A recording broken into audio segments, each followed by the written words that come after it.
ત્યારે પિતાજી અને ભાગવતજી નું જ્ઞાન કરાવ્યું અને ભાગવતજી સુખદેવજી પ્રાપ્ત કર્યા. આ સંહિતા છે આત્મસાત કરી સુખદેવજી મહારાજે અવસર આવ્યો અને એને પ્રાપ્ત કર્યો. હવે સુજી મહારાજ સોનકાદિક ઋષિઓને કથા સંભળાવી રહ્યા છે. કહે છે આના પછી હવે આ ભાગવતજીની અંદર જે આપણે કથાનો પ્રારંભ કરી રહ્યા છીએ એમાં કઈ કથા તો મહાભારતની કથા આવશે. સૌથી પહેલા જે મહાભારતનું અંતિમ યુદ્ધ હતું એ ભાગવતજીની પહેલી કથા થઈ. અંતિમ યુદ્ધ એટલે દુર્યોધન અને ભીમસેનની વચ્ચે એ યુદ્ધ થયું હતું. ત્યાંથી આ કથા પ્રારંભ થાય. આપણે પણ એ મહાભારતના યુદ્ધની કથામાં પ્રારંભ કરીએ.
शब्द त्रिघोषित हुआ जब शर्त साधक सर्वथा. शब्द त्रिघोषित हुआ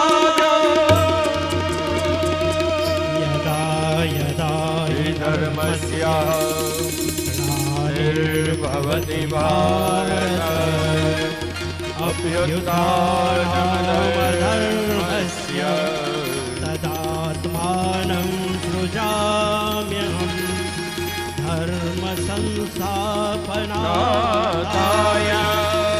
संभवामि युगे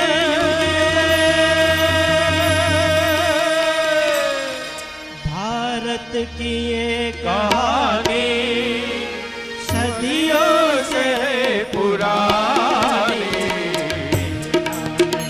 ये गंगा ये ज्ञान की ये गंगा खुशियों की उम्र वाणी ये ज्ञान की ये गंगा खुशियों की उम्र वाणी महाभारत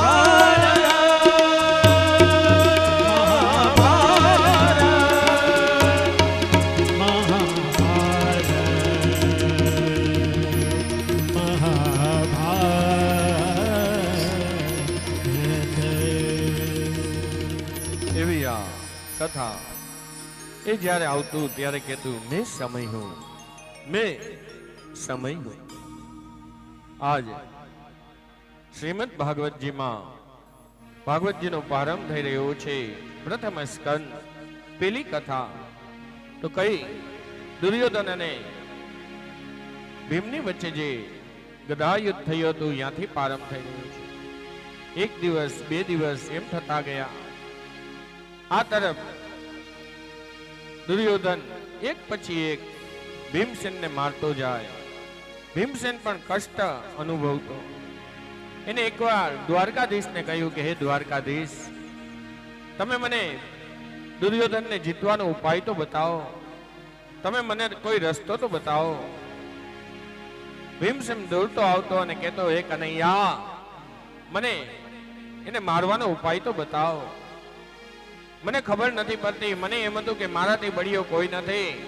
આ તો મારા કરતા પણ સવા શેર છે. મને બતાવો. ત્યારે પરમાત્મા કહેતા, હું તને એને મારવાનું, એને જીતવાનું તો ન બતાવી શકું. ત્યાં તો ભીમસેન કહેતો કે તું ટાઈમે જ કામ ના આવ. શું કામનો? આમ તો અમે તને કહી છીએ ભાઈ આ કર ઓલું કર, બધામાં તું સાથ દે. સાથ મને જ સાથ નથી દેતો. ત્યારે કનૈયો કહે છે, ભીમસેન, મારા મોટા ભાઈના 3 શિષ્યો થઈ ગયા. એમાં સૌથી પહેલો પ્રિય શિષ્ય જરાસન, બીજા નંબરનો શિષ્ય દુર્યોધન, અને ભીમસેન તમે ત્રીજા નંબરના. અગર જો હું એને મારવાનો ઉપાય તને બતાવું, એને જીતવાનો ઉપાય બતાવું, તો તમારે તો બાજાબાજી ચાલે જ છે. અમારા ઘરમાં યુદ્ધ થઈ જાય. મોટા ભાઈ મને ખીજાય. એ મને કહે કે તે આવું કર્યું. એટલે હું તને જરાસન સૌથી ઉત્તમ શિષ્ય, દુર્યોધન બીજા નંબરે અને આપ ત્રીજા નંબરે. માટે હું તને કહું છું. ભીમસેને કંટાળીને કહ્યું, ચાલ દુર્યોધનને જીતવાનો માર્ગ દેખા. કમ સે કમ એને મારવાનું તો કહે. એને હું કઈ રીતે મારું? ત્યારે કનૈયાએ કહ્યું કે હે ભીમસેન, જ્યારે યુદ્ધ ચાલુ હોય, ચાલુ યુદ્ધે તને જ્યારે સમય મળે ત્યારે તું મારી સામે જોજે. ત્યારે હું તને સંકેત દ્વારા કહીશ. અને યુદ્ધ ચાલી રહ્યું હતું. એક પછી એક બધે થાપ દઈ રહ્યા હતા, એકબીજાને મારી રહ્યા હતા. એ સમયે ભીમસેનની નજર પડી દ્વારકાધીશ ઉપર. કારણ કે દુર્યોધન બધી રીતે હૃષ્ટપુષ્ટ હતો, લોખંડી હતો, એના જાંગ ભાંગેલા હતા. એને સામે જોયું અને ભગવાને જેવી દ્રષ્ટિ કરી કે આ રીતે તું એને માર. અને એ સમયે એને એવી ગદા ઉપાડી એના ભૂગોળું દંડે ધૃતરાષ્ટ્ર પુત્ર અને એમના ભૃગુ ઉપર માર્યા. અને આ તરફ જેવું માર્યું છે અને આ તરફ દુર્યોધન જેવું જમીન ઉપર પડ્યો છે અને આ તરફ દ્વારકાના નાથ રણભૂમિમાં પહોંચ્યા છે. ભીમસેનનો હાથ લીધો અને કહ્યું, ભીમસેનનો વિજય થયો, ભીમસેનનો વિજય થયો, ભીમસેનનો વિજય થયો. ત્યારે ત્યાં આખી સભા બેઠી હતી. સભાએ પણ કહ્યું, હે કનૈયા, ધર્મ ક્ષેત્રે કુરુક્ષેત્રે તમે કહ્યું હતું કે ગદા યુદ્ધ છે. ગદા યુદ્ધમાં કોઈ કમરથી નીચે મારી નથી શકાતું. અને આ તો જુઓ, કમરથી નીચે માર્યું છે. આ અધર્મ કહેવાય. આને ધર્મ ન કહી શકાય. તમે અધર્મને સાથ આપો છો. ત્યારે દ્વારકાના નાથ કહે છે કે આ અધર્મ નથી, જેવા સાથે તેવા થવું જોઈએ. તમે આ ધર્મનું યુદ્ધ કહ્યું હતું. મહાભારત એ ધર્મ યુદ્ધ હતું. મહાભારતની જે કરુણા તો જુઓ, અંતિમ જે યુદ્ધ આવ્યું, સૌથી મોટું યુદ્ધ, ત્યારે દુર્યોધનને અનિતિથી માર્યો. ત્યારે દ્વારકાના નાથ કહે છે, ભર સભાની અંદર તમે તમારી પુત્ર વધુના સાડલા ખેંચ્યા, એને એના કેસ પકડીને લઈ આવ્યા, જાંગ ઉપર બેસાડી. અને એ સમયે ક્યાં તમારો ધર્મ ગયો હતો? આ તો જેવા સાથે તેવાની નીતિ છે. તમે ત્યારે આમ કર્યું હતું, અત્યારે અમે આમ કરીએ. તમે આ પાંડવોને લાક્ષાગ્રહમાં માર્યા, આ જેલના લાડવા ખવડાવ્યા, ત્યારે ક્યાં ધર્મ ગયો હતો? ત્યારે તમને ધર્મ યાદ આવે અત્યારે? સઠે સાથ્યમ સમાચરે, જેવા સાથે તેવાની નીતિ. આવા પાપીને મારવા માટે આટલી અનીતિ થાય તે મને કબૂલ છે. પાંડવોનો વિજય થયો, 7 જણા બેઠા છે. પરમાત્મા અને એક પાંડવ નામ લઈ એના વખાણ કરે. આ તરફ વિજય થયો. આજ વિજયની રાત્રિ હતી. બધા પોતાની છાવણીમાં આવ્યા. 5 પાંડવો બેઠા, આ તરફ દ્વારકાના નાથ બેઠા, પેલી તરફ દ્રૌપદી આદિ, કુંતા આદિ બેઠા હતા. શયનખંડની તૈયારી થઈ રહી હતી. દાસે આવીને કહ્યું કે ચાલો, હવે પથારી થઈ ગઈ છે, હવે આપણે સુવા જાય. ત્યારે આજ દ્વારકાના નાથ કહે છે કે હે પાંડવો, 3 રાત્રિ એવી છે જ્યારે સુવાય નહીં. એક તો આ વિજય રાત્રિ. વિજય રાત્રિ એટલે જેથી યુદ્ધ પૂર્ણ થયું હોય, તેથી આપણો જે શત્રુ હોય હજી એનામાં એમ હોય કે હું હારી ગયો, એ વળતો જો જવાબ દેવાનો હોય એ જ રાતે આપણા પર પ્રહાર કરે. એટલે એ રાત્રે પણ સુવાય નહીં. પછી કહે છે દુશ્મન વળતો હુમલો કરી શકે, એટલે એ દિવસે સૂવું નહીં, એ દિવસે જાગરણ કરવું. રાત્રિના સમયે બધાએ સાથે બેસી જાગરણ કરવું. આપણે લોકો પણ જાગરણ કરીએ, પણ આપણે ઉજાગરો કરીએ. જયા પાર્વતીનું વ્રત કર્યું હોય, કોઈ વૈભવ લક્ષ્મીનું કોઈ પણ વ્રત કર્યું હોય કે આખી રાત જાગસી. આજથી 20 વર્ષ પહેલા એવું હતું કે આપણે VCR લઈ આવતા, ટીવી લગાડતા, સોસાયટીના બધા ભેગા થાય, એક પછી એક ટીવી જોતા, એક પિક્ચર જોતા અને દિવસ પ્રસાર કરતા. પછી ધીરે ધીરે સમય બદલ્યો. પછી એ પિક્ચર જોવાનું તો બંધ થયું. પછી ધીરે ધીરે આપણે રમવાનું ચાલુ કર્યું. પછી લગ્ન થાય ને પછી આપણે કહી કે ભાઈ મારો પતિ તો જુગારીઓ છે, આમ રમે છે, ઓલું કરે છે. ત્યારે ભગવાન પણ કાન પકડાવે કે ભાઈ, જ્યારે આ જાગરણ કરવાનું હતું ત્યારે તમે શું કર્યું હતું? તમે ત્યારે ઉજાગરો કર્યો હતો, તમે ત્યારે મારું યજન કર્યું, પૂજન કર્યું, પણ રાતે આખું પાણી પાછું વારી દીધું. જો તમે રાતે પાછું કીર્તન કર્યું હોત, સવારે જેમ મંદિરે જઈને પૂજા કરી એ રીતે, પણ રાતે શું કરીએ? આપણે પત્તા રમતા હોય, રાતે લાખો લઈને બેઠા હોય, સવારે ઘરનું ઘર હોય એ પણ ચાલ્યું જાય, એવો સમય આવી જાય. એટલે કહે છે જાગરણ કરવું. ઓલા બધા ઉજાગરા ન કરવા, જાગૃતતા લાવી. અક્ષરમાં જ ઉથલ થઈ ગયું છે. પ્રશ્ન થયો તો પછી બધાની પથારી તૈયાર છે, તો હવે સુશે કોણ? ત્યારે કહ્યું કે આપણે બધા તો જાગસી. હવે દીકરાઓ છે એ ભલે સુઈ જતા. અને દીકરાઓની વિશેષતા એ હતી, ધર્મરાજનો દીકરો ધર્મરાજ જેવો લાગતો, ભીમસેનનો દીકરો ભીમસેન જેવા મૂછો પૂરો, અર્જુનનો દીકરો અર્જુન જેવો, નકુલનો નકુલ, સહદેવનો સહદેવ જેવો. ખબર ના પડે પાંચે આ પાંડવો છે કે એમના દીકરાઓ છે. પાંડવો ભગવાનની સાથે છાવણીમાં બેઠા અને આ તરફ જ્યાં શયનખંડ હતો ત્યાં દીકરાઓ સૂઈ ગયા. ભગવાન બધાના વખાણ કરે, વાહ વાહ હે ધર્મરાજ, તમે કેવા ધર્મથી આ યુદ્ધનું સંચાલન કર્યું કે આપણે વિજય થયા. ત્યારે ધર્મરાજ કહેતા કે પ્રભુ, તમે મારી સાથે હતા એટલે મારો વિજય થયો. ત્યાં ભગવાન ભીમનું વખાણ કરે, વાહ ભીમસેન વાહ, તારી ગદા કેવી, તારા હિસાબે તો આપણા યુદ્ધ જીતા.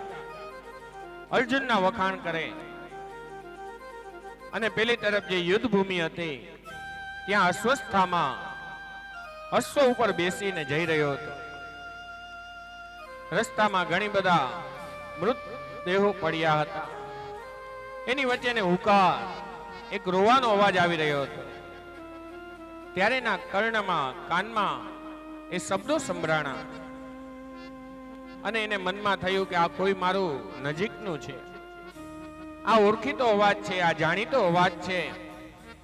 એ અશ્વને ચલાવતો ચલાવતો જે તરફથી અવાજ આવતો હતો એ દક્ષિણ દિશા બાજુ અશ્વને લઈ ગયો. અને જોયું ત્યાં તો દુર્યોધન હતો. દુર્યોધનની નિકટ ગયો. નિકટ જઈ દુર્યોધનને કહે, હે મિત્ર, તમે આ જગ્યાએ આ રીતે. ત્યારે કહે છે, યદા મુદ્દેર કૌરવ્યમ સજ્જાયામ વિરયેવતી ઉરુકોદરાય વિદ્યાના દંડિતો ધૃતરાષ્ટ્રપુત્ર. હે, આપ આ રીતે રડી રહ્યા છો, તમારી શું ઈચ્છા છે? કેમ તમારો જીવ જતો નથી?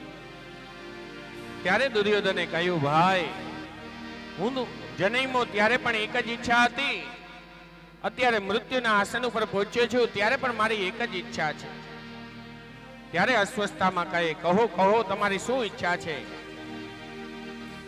ત્યારે દુર્યોધન કહે છે, મને તો બસ 5 પાંડવોને મારવા એ જ મારો લક્ષ્ય છે.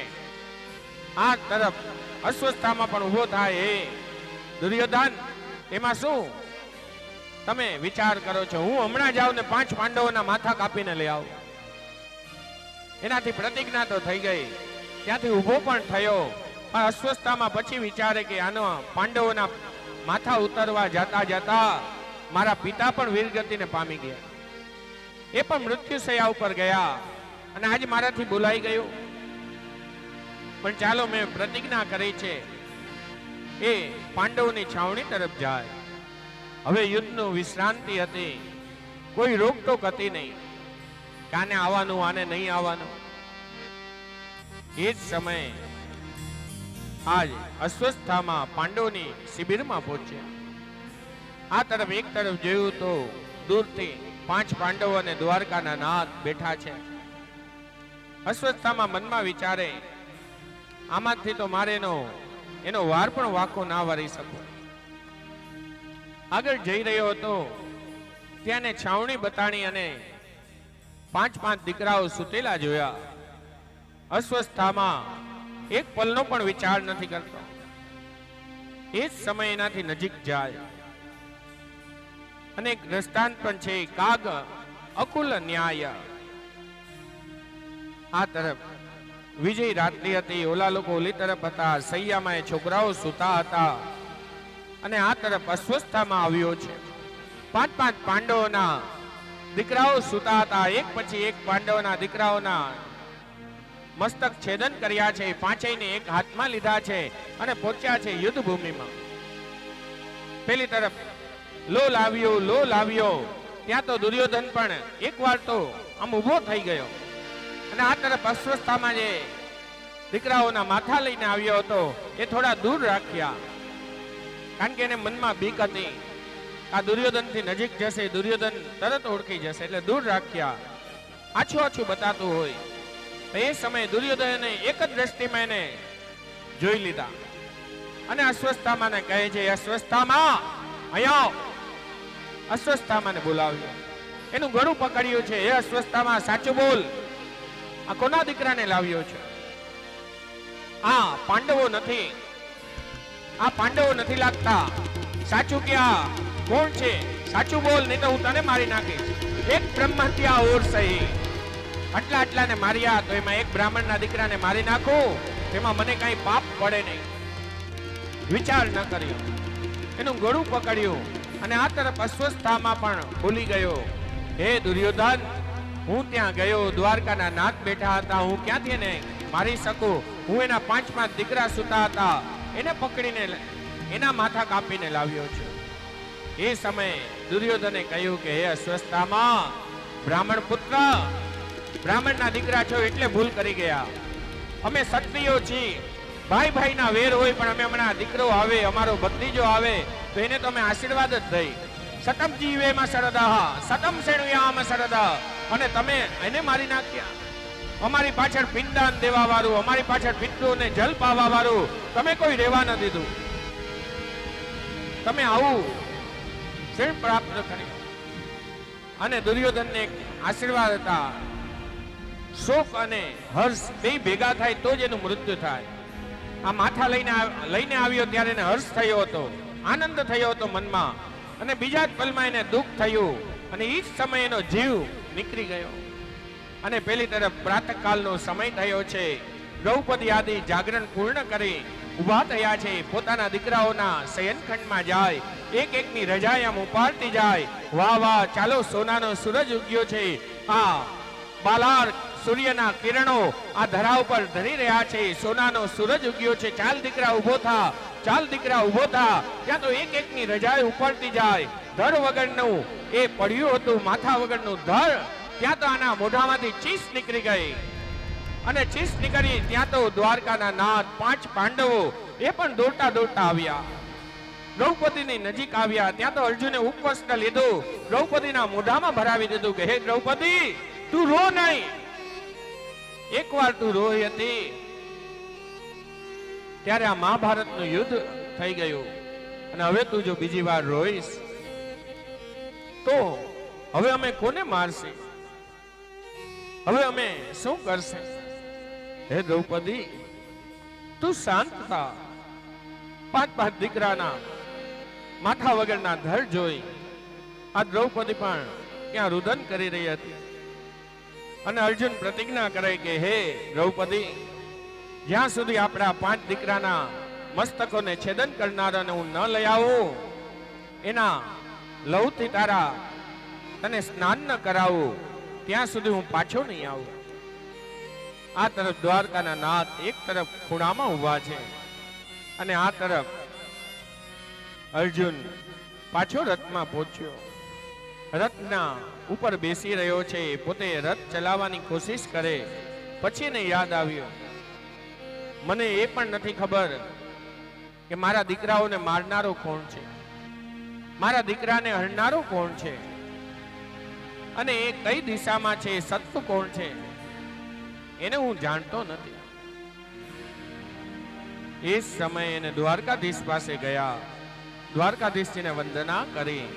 દ્વારકાધીશ પાછા રથ ઉપર બિરાજમાન થયા, હાથમાં રાસ લીધી છે. અર્જુન પાછળ ઊભો છે, હાથમાં ધનુષ છે. દ્વારકાનો નાથ અર્જુનને કહે છે કે અર્જુન તું સાવધાન રહેજે,